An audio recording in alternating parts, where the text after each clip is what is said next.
বলুন আপনাদের অভিযোগ কি? স্যার আমি রেপ, আমাকে রেপ করা হয়েছে। ভাই বল। আমি অপরাধীর বিচার চাই, আমার সাথে অন্যায়ের বিচার চাই স্যার। আচ্ছা আপনি একটু একটু ঘটনাটা আমাকে খুলে বলুন। সেদিন আমি অফিস থেকে বাড়িতে ফিরছিলাম, তারপর আচ্ছা প্লিজ আমি বুঝতে পেরেছি, এই শার্টের অংশ আমাদের অনেক হেল্প। আমি বিষয়টা দেখছি। বলুন স্যার, ওনাদের অভিযোগগুলো একটু লিখে নিতে হবে। আচ্ছা স্যার, রেডি করবো। নীলা, তোমার সাথে কখন কিভাবে এগুলো হলো?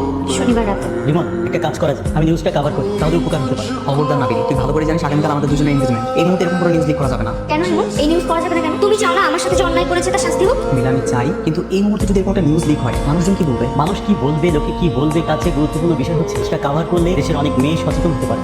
নাবিল, আজকে যদি তোর গার্লফ্রেন্ডের সাথে এমন কিছু হতো, তোর তো বউয়ের সাথে হতো, তুই কি এরকম নিউজ করতে পারতি? রিমন, আমি তোমার বউ হইনি। আমি এমন কাউকে আমার জীবনে স্বামী হিসেবে চাইও না যে আমার সাথে হওয়া অন্যায়ের বিরুদ্ধে প্রতিবাদ না করে উল্টো অন্যায়কে ঢাকার চেষ্টা করে ধামাচাপা দেওয়ার চেষ্টা।